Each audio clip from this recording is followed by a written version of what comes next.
Bismillahirrahmanirrahim. Assalamualaikum warahmatullahi wabarakatuh.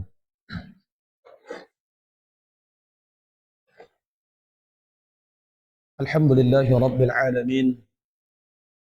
Wassalatu wassalamu ala nabiyyina Muhammadin wa ala alihi wa ashabihi ajma'in. Ashhadu an la ilaha illallah wahdahu la syarika lah. Wa ashhadu anna Muhammadan abduhu wa rasuluh alladzi la nabiyya ba'dah. Allahumma salli ala nabiyyina Muhammadin wa ala alihi wa ashabihi ajma'in. Faqala Allah Ta'ala fi kitabihil karim, A'udzu billahi minasy syaithanir rajim. Ya ayyuhalladzina amanu hal adullukum ala tijaratin tunjikum min 'adzabin alim. Tu'minuna billahi wa rasulihi wa tujahiduna fi sabilillahi bi amwalikum wa anfusikum. Dzalikum khairul lakum in kuntum ta'lamun. Alhamdulillah, kembali kita bersyukur kepada Allah Subhanahu wa taala atas segala nikmat-nikmat yang Allah curahkan kepada kita semua, walau dalam keadaan langit yang sedang menurunkan rahmatnya Allah, kita masih saja tetap istiqomah melangkahkan kaki kita dalam rangka menuntut ilmu. Mudah-mudahan Allah berkahi setiap niat dan langkah kita untuk mencapai kebaikan. Kita bersyukur kepada Allah Subhanahu wa taala segala nikmat yang Allah curahkan kepada kita. Karena mungkin banyak manusia atau mungkin di kalangan kaum muslimin yang mereka lalai akan nikmat yang Allah berikan kepada mereka. Sebagaimana Nabi Muhammad sallallahu alaihi wasallam bersabda, yang mana hadis ini diriwayatkan oleh Imam Bukhari, ni'matani maghbunun fihima katsirun minan nas, as-sihha wal faragh. Ada dua nikmat yang mana banyak manusia lalai atau tertipu daripadanya. Ada dua nikmat yang Allah berikan kepada kita, namun sebagian kita lalai akannya. Nikmat apa itu? As-sihha wal faragh. Nikmat sehat dan waktu yang senggang atau waktu luang. Ya. Sehingga ikhwani fillah rahimani wa rahimakumullahu jami'an, ketika kita memiliki waktu luang dan ketika itu juga kita memanfaatkan waktu luang tersebut dalam hal yang bermanfaat, maka insya Allah kita salah satu dari hamba Allah yang mensyukuri nikmatnya. Namun ketika orang-orang tatkala diberikan kenikmatan lapangan waktu, kemudian mereka melalaikan, mereka tidak memanfaatkan waktu tersebut untuk hal-hal yang sangat bermanfaat atau hal-hal yang bermanfaat, maka nantinya itu akan ditanyakan oleh Allah Subhanahu wa taala. Untuk apa waktu kita gunakan? Alhamdulillah, bersyukur kita kepada Allah. Allah kokohkan langkah kita dan istiqomah menuntut ilmu. Salawat serta salam tidak bosan-bosannya kita haturkan kepada Nabi kita, Nabi Muhammad sallallahu alaihi wasallam. Allahumma salli wa sallim wa barik alaihi. Ana terus berdoa kepada Allah, dan kita harus juga terus berdoa kepada Allah Subhanahu wa taala agar kita senantiasa tegak di atas sunnah Nabi Muhammad sallallahu alaihi wasallam. Kita berdoa kepada Allah agar kiranya kita tetap istiqomah, kuat walaupun banyaknya rintangan yang menerpa. Mudah-mudahan kita tetap istiqomah di atas sunnah Nabi Muhammad sallallahu alaihi wasallam. Pertanyaannya, apakah kita merasa bahagia tegak di atas sunnah Nabi Muhammad sallallahu alaihi wasallam? Maka jawabannya harus iya. Kita harus bahagia. Kita harus senang. Kenapa? Karena kita termasuk orang-orang pilihan Allah Subhanahu wa taala. Kita dipilih. Ya, hidayah itu mahal. Sehingga tatkala kita diberikan hidayah oleh Allah Subhanahu wa taala, hendaklah kita berdoa kepada Allah agar tetap istiqomah di atas sunnah Nabi Muhammad sallallahu alaihi wasallam. Berapa banyak hari ini ikhwan yang ketika dia mengaji namun kena futur, ya, dia tidak mengaji, kemudian dia kembali ke masa jahiliyahnya. Sangat sulit bagi kita untuk istiqomah. Maka dari itu barengi dengan doa kepada Allah Subhanahu wa taala, ya muqallibal qulub, tsabbit qulubana ala dinik. Tatkala kita mendengar saudara-saudara kita tegak di atas sunnah, kira-kira Pak senang nggak Pak? Bahagia Pak ya. Keluarga kita sudah mengenal sunnah, belajar sunnah. Alhamdulillah senang ya. Ya. Anak-anak kita bimbing agar mereka kenal dengan sunnah Nabi Muhammad SAW. Senang kita. Ya. Banyak mungkin ikhwan-ikhwan atau saudara-saudara kita, ya ikhwanifillah, merasa bahagia tatkala dia telah mengenal sunnah.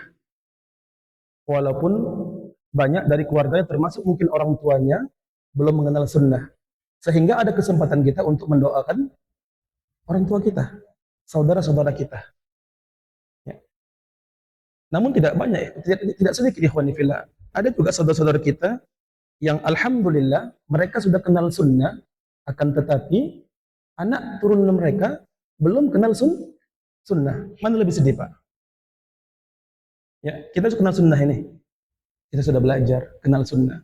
Tiba-tiba anak keturunan kita ini nggak kenal sunnah dia. Gimana perasaan kita Pak? Kalau orang tua kita mungkin kita doakan anak kita.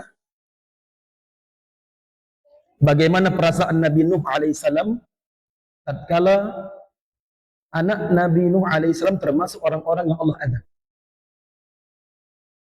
Sedih Pak ya. Bahkan Nabi Nuh alaihissalam meminta pertolongan pada Allah agar menyelamatkan putranya. Karena keturunannya. Ya. Namun anak Nabi Nuh alaihissalam termasuk orang-orang yang durhaka kepada Allah. Sehingga Allah binasakan bersama orang-orang yang fasik, orang-orang yang kafir. Dan kita tahu Nabi Nuh alaihissalam sangat mencintai anaknya. Ya. Sehingga ikhwani fillah, bersyukur kita kepada Allah, mudah-mudahan keluarga kita, orang tua kita, anak keturunan kita, mudah-mudahan mendapatkan hidayah, kenal dan tegak di atas sunnah Nabi Muhammad sallallahu alaihi wasallam. Baik, para jamaah rahimani wa rahimakumullah jami'an.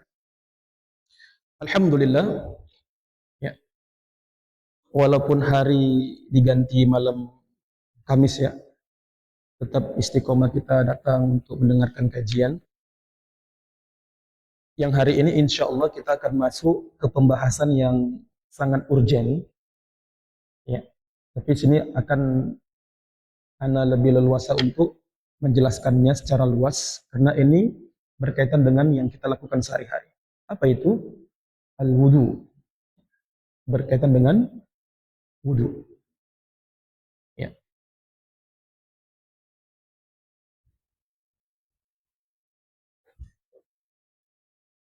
Sebelum kita memasuki pengertian kemudian hukum-hukum dari wudu, ya, perlu ana sampaikan kepada antum semua ikhwani fillah bahwasanya ya, kitab fikih muyassar ini adalah kitab muyassar, artinya ringkasan. Artinya para ulama mengumpulkan sesuatu yang rajih, pendapat yang kuat-kuat di dalam buku ini, ya, sehingga kita membaca pendapat yang kuat-kuat saja. Adapun ketika kita ingin memperluas wawasan kita, maka tidak dilarang bagi kita untuk membaca kitab-kitab yang lain. Ya.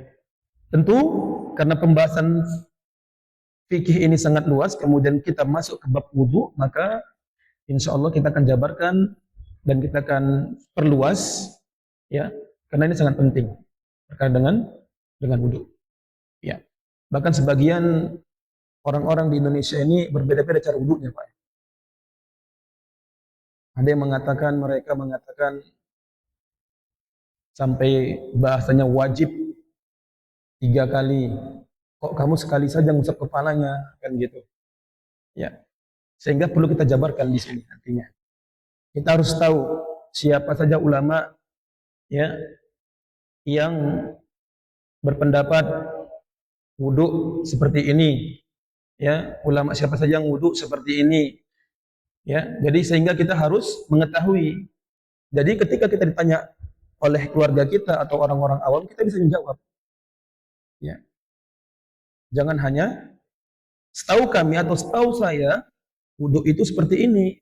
Nah, kita tidak membaca pendapat dari para ulama. Ya. Namun tentu nantinya ketika kita mendapatkan sesuatu perbedaan, maka kita akan memilih mana pendapat yang lebih kuat, ya, lebih rajih. Ya, itulah Ahlussunnah wal Jamaah.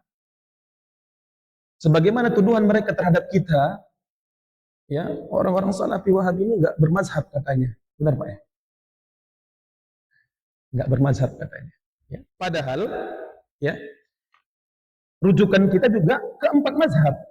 Artinya kita memilih pendapat mana yang lebih kuat. Ya. Mungkin mereka lupa. Ulama itu mengatakan di buku-buku mereka, apabila terdapat sesuatu yang bertentangan dari pendapatku, maka tinggalkan pendapatku, ikuti pendapat yang lebih kuat. Begitu Pak ya? Ya. Jadi ikhwani fillah, itu yang perlu sampaikan kepada kita semua, mudah-mudahan dapat kita maklumin, dan apabila nanti terjadi atau kita mendapatkan sesuatu yang berbeda dari kita, maka kita berlapang dada, karena ini pembahasan fikih. Baik ikhwani fillah, al-mas'alatul ula ta'rifuhu wa hukmuhu, ya. Bagian pertama itu tentang pengertian dan hukum-hukum wudu. Al-wudu,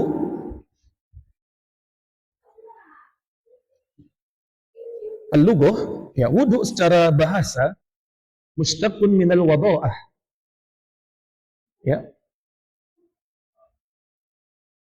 Wa hiya al-hasan wan nadhafah. Wudu itu al-hasan wan nadhafah. Secara bahasa artinya keindahan dan kebersihan.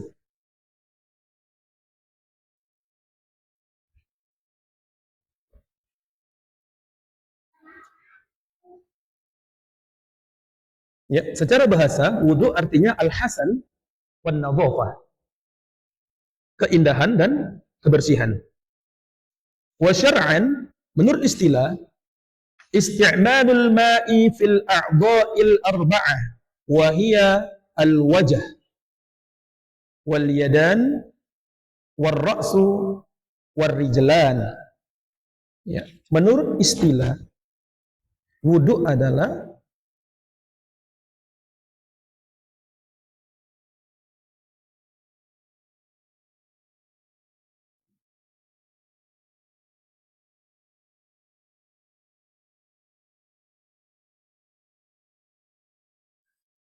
bersuci menggunakan air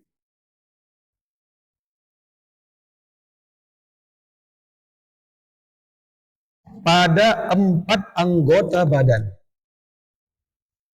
Ya, bersuci dengan menggunakan air pada 4 anggota badan. Apa saja itu? Al-wajah, wajah, al-yadan, kedua tangan, war-ra'su, kepala, warijlan, dan kedua kaki. Ya. Jadi penulis meletakkan pengertian wudhu secara istilah adalah membersihkan atau bersuci dengan menggunakan air, dan apa saja yang dibersihkan itu, ya, anggota seperti wajah, kedua tangan, kepala, dan kaki. Ya.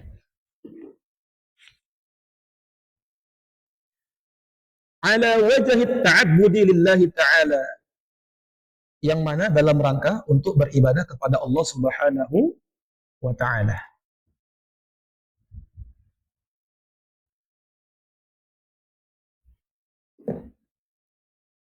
Ikhwani fillah, hukmuhu, adapun hukum berwudu, annahu wajibun 'alal muhdits idza arada salata wa ma fihi hukmiha. Hukumnya adalah wajib 'alal muhdits, ya, atas orang yang berhadas. Idza arada shalah, apabila ia hendak melaksanakan salat. Wa ma fi hukmiha, ya.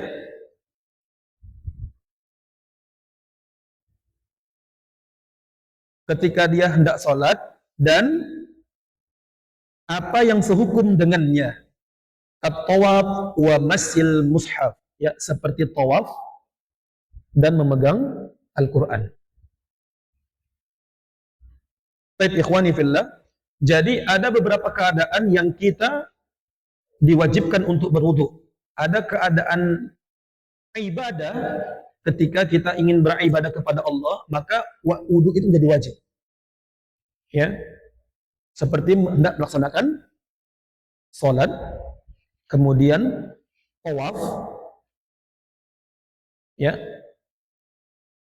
dan juga mashul mushaf, yaitu memegang mushaf atau Al-Quran.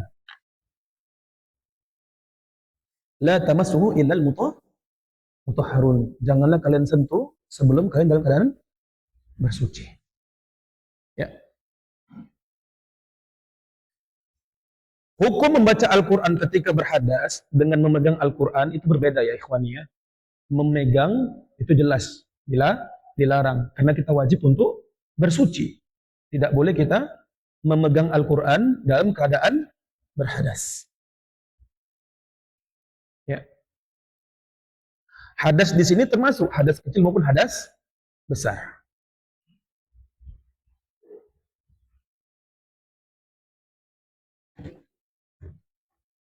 Baik, ikhwani fillah rahimani wa rahimakumullahu jami'an. Ad-dalilu ala wujubihi wa ala man yajibu wa mata yajibu.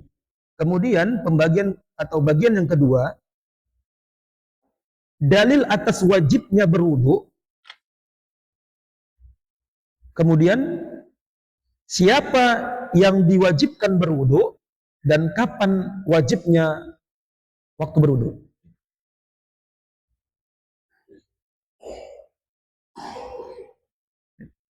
Penulis meletakkan firman Allah Subhanahu wa taala surah Al-Maidah ayat ke-6. Saya bacakan, a'udzubillahi minasyaitonir rajim. Ya ayyuhalladzina amanu idza kumtum ilas salati faghsilu wujuhakum wa aydiyakum ilal marafiq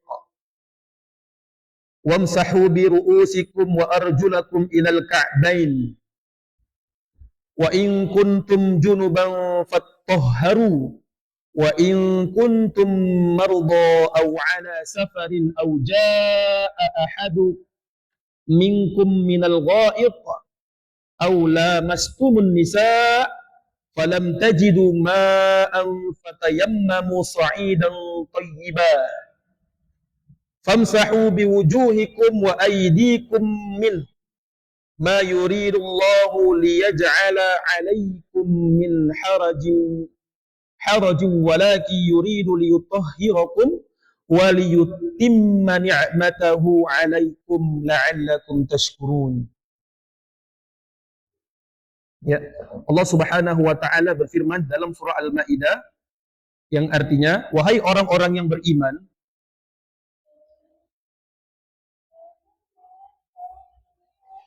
apabila kamu hendak melaksanakan salat, maka basuhlah wajahmu dan tanganmu sampai ke siku.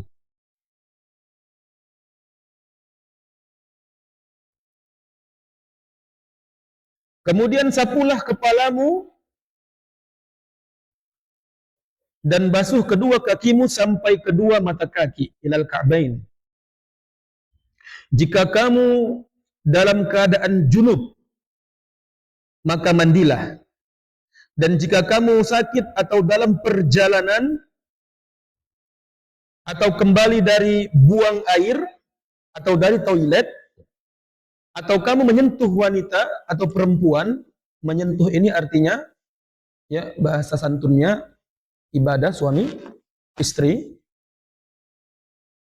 Maka jika kamu tidak memperoleh air, maka bertayamumlah dengan debu yang baik lagi suci. Usaplah wajahmu dan tanganmu dengan debu itu. Allah tidak ingin menyulitkan kamu, tetapi Allah hendak membersihkan kamu dan menyempurnakan nikmat-Nya bagimu agar kamu bersyukur. Para jamaah, inilah dalil tentang wajibnya wudu. Ya. Karena kalau kita tidak berwudu, maka ibadah kita rusak. Bahkan tidak diterima Allah Subhanahu wa ta'ala. Sebagaimana tatkala kita ingin melaksanakan sholat, ketika kita tidak bersuci, kita tidak berwudu, atau kita tidak menyempurnakan wudu kita, maka yakin dan percayalah Allah tidak terima sholat kita. Sebagaimana sabda Nabi Muhammad SAW yang hadis ini diriwayatkan oleh Imam Muslim, la yaqbalullahu salatan bighairi tuhur wala sadaqatan min ghulul. Ya, Allah tidak akan terima salat tanpa bersuci. Kemudian Allah tidak menerima sedekah dari harta yang haram. Ya. Kemudian di hadis yang lain, la yaqbalullahu salatan min ahdasa hatta yatawadda. Man ahdasa hatta yatawadda. Ya, Allah tidak terima salat seseorang apabila dia berhadas sampai yatawadda, sampai ia berwudu atau bersuci. Dalil ini menunjukkan bahwasanya tidak boleh seseorang tatkala ingin melaksanakan ibadah salat dia tidak bersuci, dia tidak berwudu. Maka Allah tidak akan terima salatnya. Ya. Ada nggak model orang seperti ini, ikhwani fillah? Jawabannya ada. Siapa Ustaz? Biasanya anak-anak remaja yang mereka dalam proses belajar. Kedapatan kadang nanti di pondok pesantren atau di sekolah-sekolah, udah wuduk belum? Udah Ustaz. Bohong mereka. Ya. Mungkin karena mereka baru tumbuh dan tidak mengetahui hukumnya, maka mereka lakukan itu. Adapun kita tahu hukumnya, bahwasanya melaksanakan sholat itu kuncinya harus berwudu, maka kita wajib berwudu. Ya. Ustaz, kata Ustaz? Nah, terjadi di mata kepalanya sendiri, ikhwan fillah. Ada anak ya tingkat sanawiyah. Kalau sanawiyah itu dalam bahasa Arab artinya bahasa Indonesianya aliyah, SMA. Udah SMA, Pak. Ya. Dia baru dari toilet, baru dari buang hajat, kemudian langsung masuk ke masjid. Anda panggil, akhi, coba ke sini. Nah, Ustaz, kenapa Ustaz? Antum minal hammam, antum dari kamar mandi. Na'am Ustaz. Kemudian, ketika antum dari kamar mandi, kenapa antum nggak berwudu? Kenapa antum tidak bersuci? Kenapa langsung masuk ke masjid? Antum mau sholat dalam keadaan tidak bersuci? Diam dia. Ya, ikhwani fillah, ternyata ya anak-anak yang ketika memang mereka dalam proses belajar, mungkin iman mereka sedang futur, mereka malas, ya, mereka akan melakukan hal-hal di luar dugaan kita, yang padahal ini urgen, ikhwani fillah. Ya, wudu ini urgen, sangat penting, karena kunci ibadah ini. Kalau kita tidak menyempurnakan wudu kita, ya, maka ibadah salat kita tidak akan diterima Allah Subhanahu wa taala. Tapi dengan santainya, ya, anak tersebut dari buang hajat tidak berwudu langsung ke masjid dan ingin melaksanakan salat. Ya, panggil. Ya, tawaddu akhi. Silakan berwudu. Ya, Anda sampaikan bahwasanya Allah tidak akan terima ya salat seorang apabila dia tidak bersuci. Ya. Jangan sampai ada di antara kita tatkala kita ingin melaksanakan salat, ya, kena rasa malas yang sangat berat, sangat kuat, kita tidak mau bersuci. Nauzubillah. Ya. Bersuci ini ikhwani sangat penting. Ya, sangat penting. Bahkan ini masalah yang urgen. Ketika Nabi Muhammad SAW berjalan bersama para sahabat, ya, kemudian mereka menjumpai dua kuburan. Lantas Rasulullah SAW berhenti kemudian bersabda kepada para sahabat, Innahuma la yu'adzabani wa ma yu'adzabani fi kabir. Amma ahaduhuma fakana la yastatiru minal baul wa amma ahaduhuma fakana yamshi bin namimah. Apa kata Nabi Muhammad SAW? Sesungguhnya dua penghuni kubur ini sedang dalam penyiksaan Allah Subhanahu wa taala. Yang mana siksaan itu amatlah berat. Amma ahaduhuma fakana la yastatiru minal baul. Adapun kuburan pertama kata Rasulullah SAW, orang ini semasa hidupnya dia tidak berhati-hati dalam buang air kecil. Dia tidak beristinja. Bayangkan ikhwan fillah, hanya perkara tidak istinja atau dia tidak berhati-hati dalam istinja, Allah siksa di dalam kubur. Na'udzubillah. Lihat bagaimana pentingnya bersuci. Bagaimana dengan orang-orang yang meninggalkan sholat dengan sengaja? Itu logikanya Pak ya. Bagaimana dengan orang-orang yang meninggalkan zakat dengan sengaja? Bagaimana dengan orang-orang yang meninggalkan puasa dengan sengaja? Ketika datang Ramadan, ia tak mau puasa. Demi Allah ikhwani fillah, ya, siksaan orang-orang semacam ini lebih berat ketimbang orang yang tidak berhati-hati dalam beristinja. Ya. Sepele nggak Pak kira-kira masalahnya? Nampak sepele Pak ya? Mohon maafnya kita ke kamar mandi, ya kita keluarkan hajat kita, kemudian tidak kita basuh dengan air, atau tidak kita bersihkan dengan batu, istijmar. Allah siksa dengan siksaan yang sangat pedih. Hanya perkara tidak istinja Pak. Wa amma ahaduhuma fakana yamsi bin namimah. Adapun kuburan kedua kata Rasulullah SAW, ya, orang ini semasa hidupnya dia suka namimah. Namimah itu artinya mengadu domba. Ya. Sampai sepele, lisan kita berbahaya nih Pak. Kalau sudah nggak suka kita sama orang, karena ya lewat batas ucapan kita ini. Bahkan sampai-sampai kita ajak orang lain untuk tidak menyukai orang yang tidak kita suka. Jelas Pak ya? Jangan sampai ikhwani fillah. Tatkala mungkin kita bentrok dengan saudara kita, ya ini nasihat anak kepada kita semua. Tatkala kita bentrok dengan saudara kita, maka langkah awal yang perlu kita lakukan adalah meminta maaf. Mau kita yang salah, ya. Kalau kita mampu menunjukkan kesalahan dia, sampaikan. Uhibbuka fillah, saya cinta kepadamu karena Allah. Jangan sampai hanya perkara ini kita bermusuhan. Kenapa ikhwani fillah? Setan senantiasa menggoda kita agar kita terpecah belah. Kita bentrok dengan saudara kita, dibuatnya kita semakin panas terhadap saudara kita, dihasutnya kita, sehingga kita tidak komunikasi. Ya, kalau sudah tidak komunikasi, sudahlah masuk suudzon itu Pak. Benar tidak Pak? Masuk itu. Yang kita beranggapan dia tuh seperti ini, dia tuh ngomong seperti ini tentang kita gini. Akhirnya kita juga terjerumus. Ya, kita adu domba orang-orang agar tidak menyukainya, kita sebutkan tentang kejelekannya. Na'udzubillah ikhwani fillah. Ya. Ini nampaknya kecil, tapi sudah bisa mendatangkan azab kubur. Ya. Jangan sampai kita termasuk orang-orang yang seperti itu.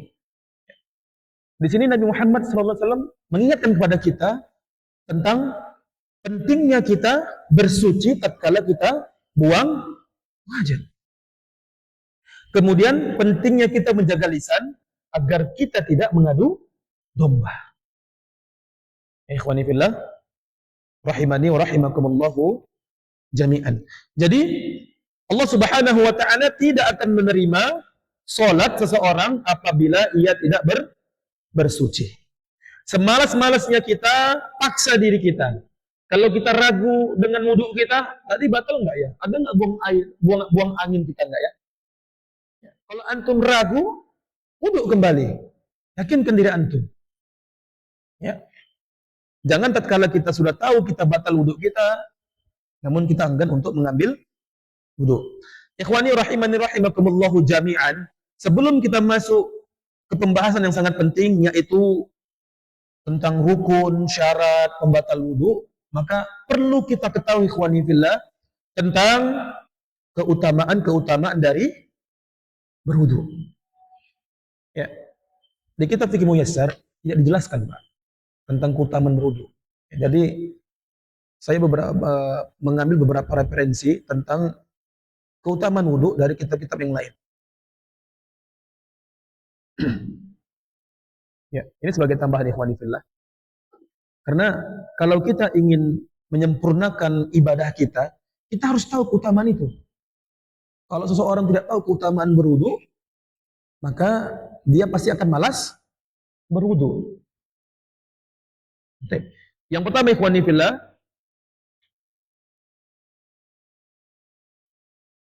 Allah akan gugurkan dosa-dosa kita. Sebagaimana hadis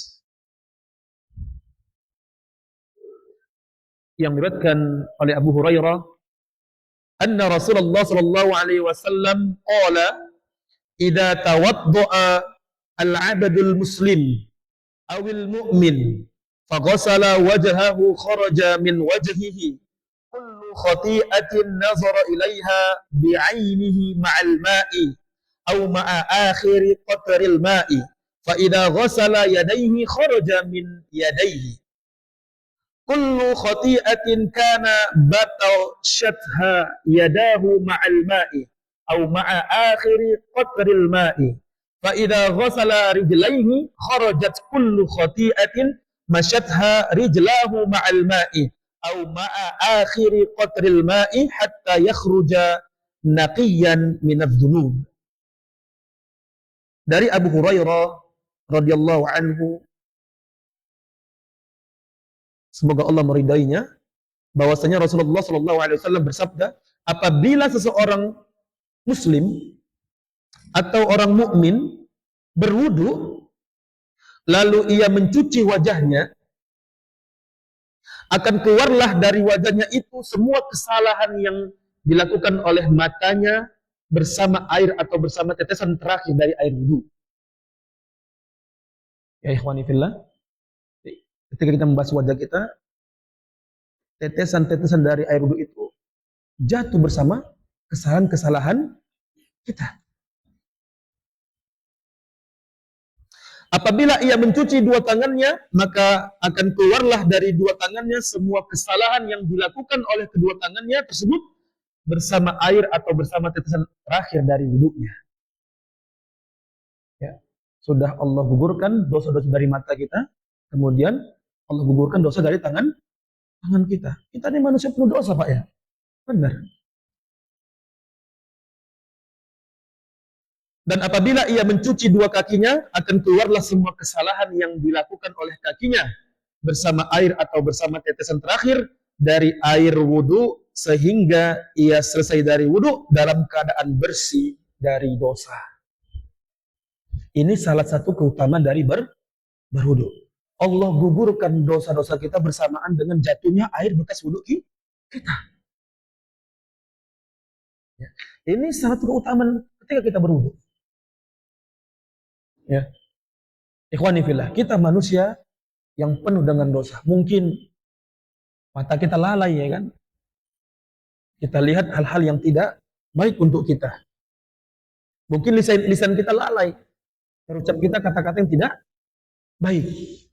Mungkin kita pernah meniatkan untuk melangkahkan kaki ke tempat maksiat, ya, lalai kaki kita. Atau mungkin tangan kita lalai, tatkala kita emosional, main tangan kita kepada saudara kita. Maka itu, ya, Allah akan gugurkan bersamaan tatkala kita berwudu, jatuh bersama air-air wudu.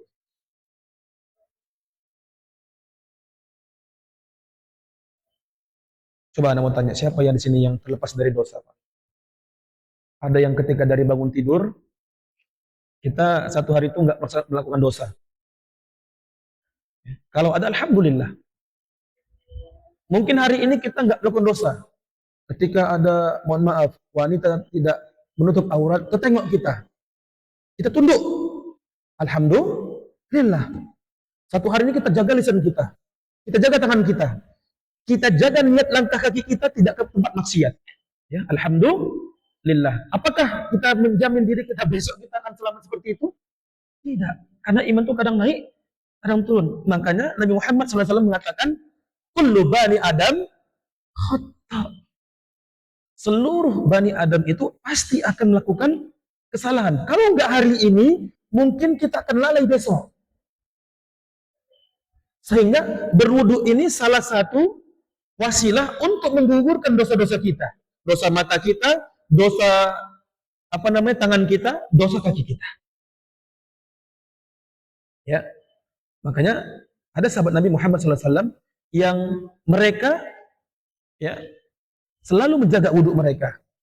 Dan ada salah satu sahabat Nabi yang tidak pernah luput dari bersuci. Siapa itu, Pak? Yang dengannya dia melaksanakan sholat sunnah 2 rakaat setelah dia berwudhu. Bilal bin Rabah. Nanti kita sampaikan hadisnya, ya, karena itu termasuk dari keutamaan orang-orang yang berwudhu. Itu yang pertama, ikhwani fillah. Ya, jadi Allah gugurkan dosa-dosa kita bersamaan dengan jatuhnya air wudhu kita. Kemudian ikhwani fillah, keutamaan yang selanjutnya adalah yang kedua. Ya, Ana hanya mengambil beberapa, ikhwani fillah, banyak. Jadi ini hanya mengambil beberapa simpel saja.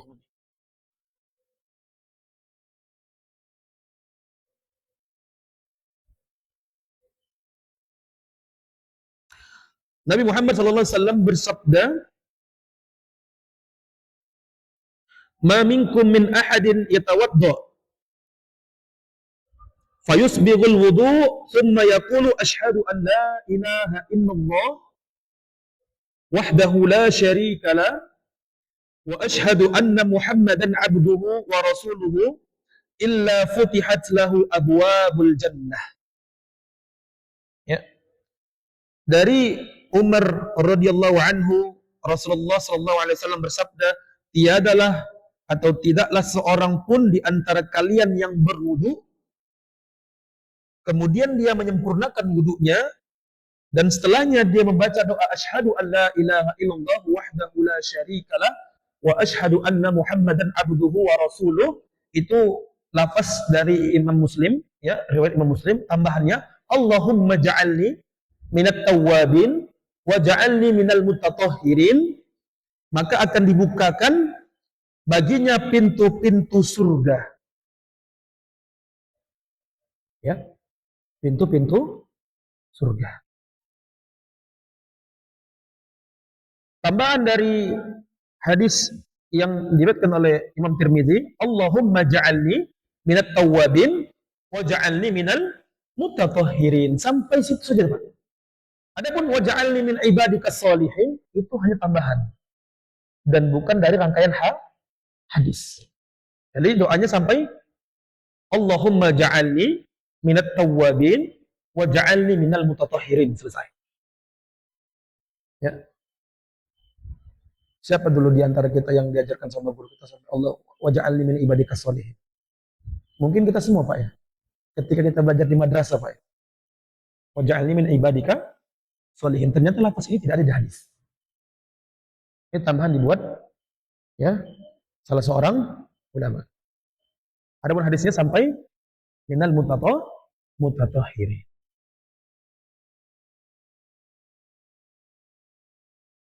Azan ya, kawan. Belum kan?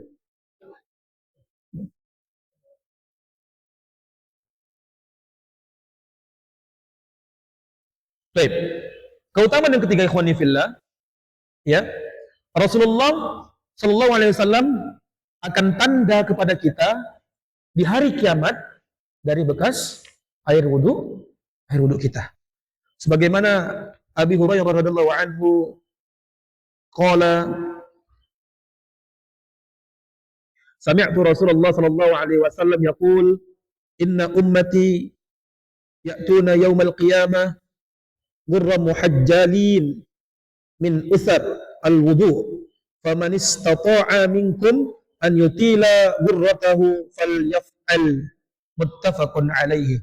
Dari Abu Hurairah radhiyallahu an, ia berkata bahwa dia mendengar Rasulullah sallallahu alaihi wasallam bersabda, sesungguhnya umatku akan dipanggil pada hari kiamat dalam keadaan wajah, tangan, dan kaki mereka tampak bercahaya karena adanya bekas wudu. Barang siapa di antara kalian ya dapat memperpanjang cahaya tersebut atau ingin memperpanjang cahaya tersebut, hendaklah ia melakukannya. Artinya hendaknya ia menjaga wudunya.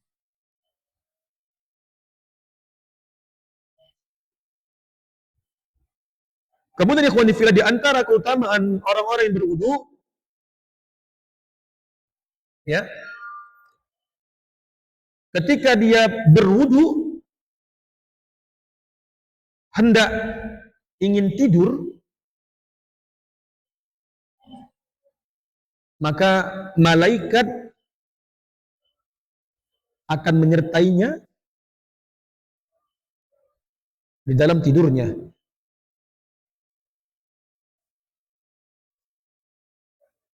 Sebagaimana sabda Nabi Muhammad SAW yang artinya, tidaklah seorang hamba tidur malam dalam keadaan suci kecuali akan bermalam pada bajunya satu malaikat.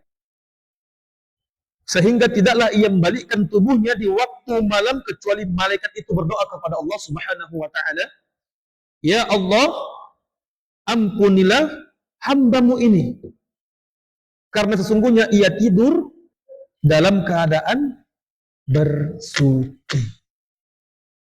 Ya ikhwani, sangat disunnahkan ketika kita ingin tidur bersuci. Tapi sunnah yang satu ini sangat sulit dilaksanakan oleh kita, baik yang sudah mengaji maupun yang belum mengaji. Karena kalau kita sudah letih, sudah capek, jangankan untuk berwudu, bangkit aja malas, Pak ya. Ya Pak ya. Iya, itulah syaitan tadi itu. Karena dampaknya pada aktivitas nantinya setelah subuh, apakah kita akan rajin bangkit, semangat bangkit subuh atau tidak? Karena syaitan bermalam di situ. Syaitan senantiasa membuat kita malas, tidak mau berwudu. Padahal orang yang berwudu, ya, malaikat akan membersamai dirinya, kemudian malaikat akan mendoakan ampunan untuknya. Namun banyak di antara kita yang enggan. Ya, jadikan motivasi untuk kita. Ikhwani fillah. Ini salah satu keutamaan. Nanti setelah ini mau tidur, wudu Pak. Ya, agar malaikat mendoakan kita. Ya, bukan lagi manusia mendoakan Pak, malaikat. Ya Allah ampuni dosanya Allah. Ya Allah ampuni dosanya Allah. Sampai kita terbangun. Alhamdulillah. Ikhwani fillah, insyaallah akan kita lanjutkan setelah azan Isya.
Baik, ikhwani fillah, kita lanjutkan. Insya Allah nanti kita akhirkan sholat isya kita. Kemudian ikhwani fillah, di antara bentuk keutamaan dari berwudu, sebagaimana sabda Nabi Muhammad sallallahu alaihi wasallam yang hadis ini disampaikan oleh Mu'adz bin Jabal dan disahihkan oleh Syekh Albani tentang mustajabnya doa kita di waktu kapan? Lihat hadisnya. Ma min muslimin yabitu ala zikri tahiran fayata'aru minal layli fayas'alullaha khairan minad dunya wal akhirah illa a'tahu iyyahu. Tidaklah seorang muslim tidur malam dalam keadaan berzikir dan suci. Ya, berzikir dan suci. Artinya, tidaklah seorang muslim ketika dia ingin tidur malam, dia berdoa kepada Allah, kemudian dia dalam keadaan suci. Kemudian ia bangun di waktu malam hari dan dia meminta kepada Allah kebaikan dunia dan akhirat, kecuali Allah pasti berikan kepadanya. Ya. Hadis ini sangat jarang diketahui ikhwani fillah oleh kita. Ketika seorang muslim, ketika ia ingin tidur, dia berdoa kepada Allah, kemudian dia dalam keadaan suci, dia terbangun tengah malam, ya, maka sangat disunnahkan untuk berdoa kepada Allah Subhanahu wa taala, dan Allah akan berikan, Allah akan kabulkan doanya. Ya. Berbeda dengan kita. Ketika kita bangun tengah malam, tarik selimut, tidur lagi. Ya. Jadi hadisnya, ya, ketika kita sudah berwudu, kita bersuci, ya, kita baca doa apa itu? 3 kul, ya. Kemudian kita baca surah Al-Ikhlas, kita usapkan kepada tubuh kita. Kita baca doa bismika Allahumma amutu wa ahya, ya. Kemudian kita dalam keadaan bersuci, kita terbangun, kita memohon kepada Allah Subhanahu wa taala. Jangan langsung tidur. Berdoa kita pada Allah. Ya, maka Allah akan kabulkan doa kita insya Allah. Kemudian ikhwani fillah, rahimani wa rahimakumullahu jami'an.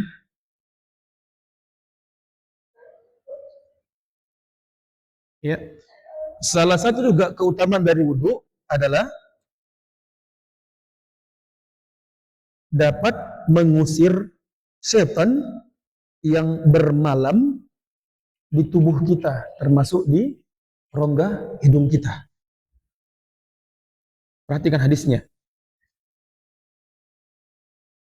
Idza stayqadha arahu ahadukum min manamihi fatawadda'a falyastanfir salasan fa inna syaitan yabitu ala khaysumihi. Yang artinya, jika salah seorang dari kalian bangun dari tidurnya, kemudian dia berwudu. Ya, apabila kita bangun dari tidur kita, kemudian kita berwudu, hendaknya mengeluarkan air dari hidung yang dinamakan istinthar. Ya, mohon maaf kemarin mungkin terbalik Anda sampaikan kepada antum.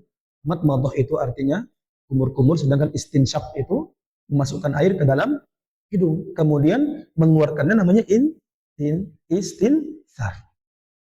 Ya, menghirup dengan tangan kanan artinya memasukkan air ke dalam hidung, kemudian dibuang dengan tangan kiri. Ya.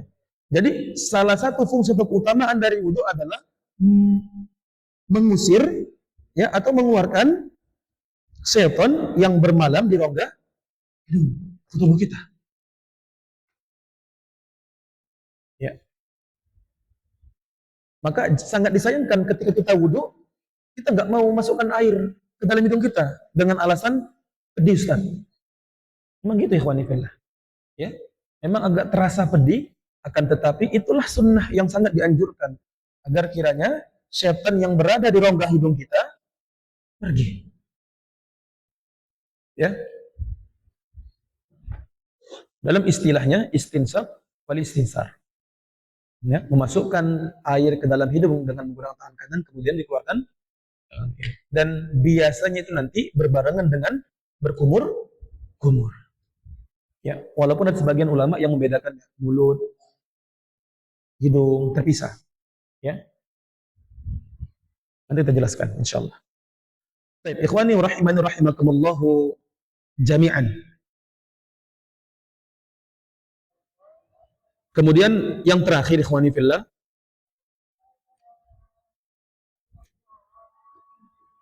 sebagaimana kisah Bilal bin Rabah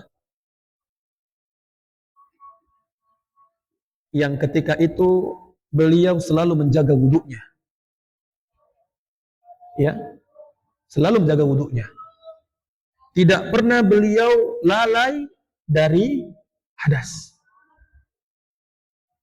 Sehingga Rasulullah SAW bersabda, yang lafaz ini disampaikan oleh Abu Buraidah, yang artinya, wahai Bilal, kenapa engkau mendahuluiku masuk surga? Aku tidaklah masuk surga sama sekali, melainkan aku mendengarkan suara sendalmu. Ya. Kemudian Bilal radhiyallahu anhu mengatakan, ya Rasulullah, ma adzantu qattu illa sallaitu rak'atain wa ma asabani hadathun qattu illa tawadda'tu indaha wa ra'aitu anna lillahi alayya rak'atain. Wahai Rasulullah, Aku biasa tidak meninggalkan sholat 2 rakaat sedikit pun setiap kali aku berhadas. Artinya, tidaklah aku berhadas, melainkan aku akan berwudu. Dan tidaklah aku berwudu, melainkan aku akan melaksanakan sholat 2 rakaat. Ya. Dan ikhwani fillah, dalil ini salah satu rujukan saudara-saudara kita, ya, yang mungkin bersebelahan pemahaman dengan kita. Mereka menjadikan referensi ini bahwasanya bolehnya seseorang membuat syariat baru. Lihat, sholat sunnah 2 rakaat. Apakah Rasulullah mengerjakan itu? Bukan, datangnya dari Bilal. Ya. Bahkan ada sebagian ustadz, ya, menyampaikan hadis ini dan mengatakan, ya, pemahaman kita salah tentang menyikapi hadis, dan mereka meyakini bahwasanya bolehnya, ya, sesuatu yang tidak ada contohnya dari Nabi mereka kerjakan dengan landasan hadis dari Bilal bin Rabah. Perlu kita ketahui khonifillah, pada saat itu, ya, penyempurnaan wahyu itu sedang dalam proses. Nabi Muhammad SAW masih hidup, dan takrir ketetapan Rasulullah, ya, itu juga termasuk dalil. Rasulullah tidak melarang itu, kemudian itu menjadi dalil bagi kita yang ingin melaksanakan sholat sunnah. Bukan berarti Bilal bin Rabah itu membuat syariat baru. Jelas Pak, ya?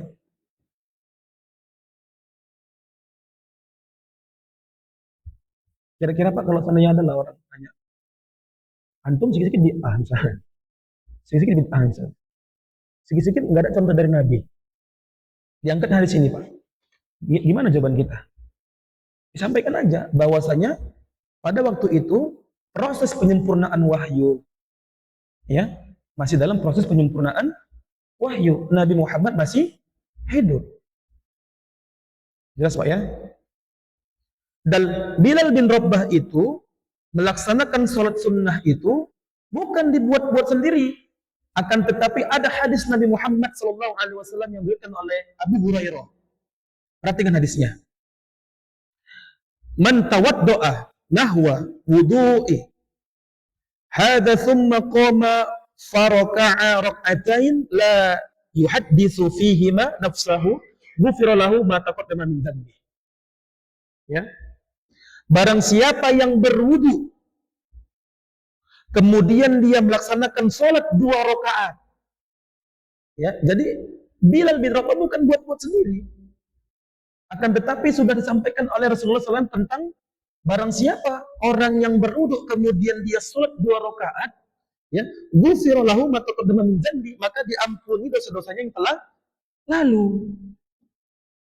Ya, artinya Bilal bin Rabah tidak melakukan atau membuat syariat baru, akan tetapi telah disampaikan hadis yang diriwayatkan oleh Abu Hurairah. Ya, jadi Pak, kalau kita berwudu, ya, kemudian kita melaksanakan sholat sunnah, ya, kebetulan memang pada waktu itu setelah adzan sholat zuhur, kita sholat qabliyah zuhur, maka kita dapat keutamaan hadis ini, ghufira lahu ma taqaddama min dzambi. Adapun tatkala kita berwudu, kemudian tidak ada ketetapan waktu untuk melaksanakan sholat, kita sholat tahiyatul masjid, yang penting sholat sunnah, maka kita mendapatkan keutamaan hadis ini, ma taqaddama min dzambi. Kemudian barang siapa kita berwudu, kemudian kita melaksanakan sholat sunnah wudu, maka ma taqaddama min dzambi. Ya. Jadi sholat sunnah apapun itu, ketika kita laksanakan, ya, maka Allah akan ampunkan dosa-dosa kita yang telah lalu. Ya. Ikhwani rahimani wa rahimakumullahu jami'an. Jadi sangat disunnahkan tatkala kita selesai berwudu, maka hendaklah kita melaksanakan sholat sunnah. Ketika itu bertepatan dengan waktu-waktu tertentu sholat, maka laksanakan sholat itu. Ya, tapi ketika itu di luar dari waktu-waktu sholat, maka kita boleh melaksanakan sholat sunnah wudhu. Jelas Pak ya? Sampai-sampai Imam Nawawi rahimahullah menyatakan disunnahkan menjaga wudhu ya, atau diri dalam keadaan suci, termasuk juga kala tidur dalam keadaan suci.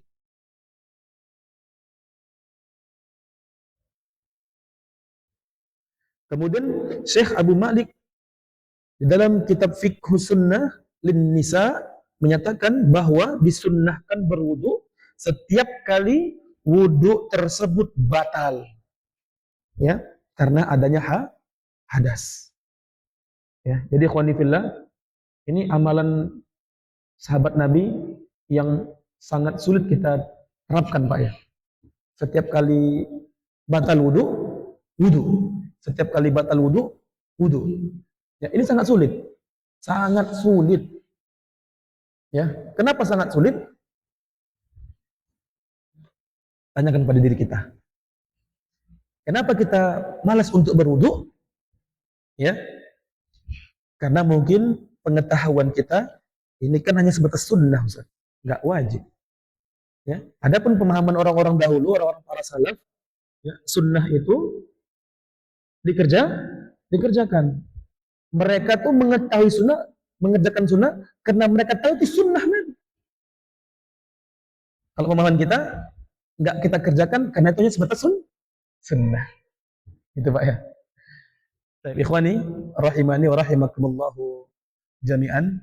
Itu beberapa keutamaan dari berwudu ya. Kita belum masuk tentang pembahasan yang serius seperti syarat, rukun, kemudian sunnah wudu, kemudian nawaqidul wudu, apa-apa saja yang membatalkan wudu. Dan ana rasa tidak perlu kita buka sesi tanya jawab di sini untuk materi kali ini karena tadi penyampaiannya hanya sebatas keutamaan. Ya, siapkan pertanyaan untuk di pembahasan yang penting di pertemuan akan datang. Karena di situ nantinya akan kita bahas secara meluas tentang wudu dari pandangan ulama 4 mazhab, kemudian beberapa ulama lainnya. Ya, mudah-mudahan dapat kita maklumin dan mohon maaf jika ada kesalahan dalam penyampaian. Akhiru da'wana, kita tutup dengan doa kafaratul majlis. Subhanakallahumma wa bihamdika asyhadu an la ilaha illa anta astaghfiruka wa atubu ilaik. Assalamualaikum warahmatullahi wabarakatuh. Waqimussalam.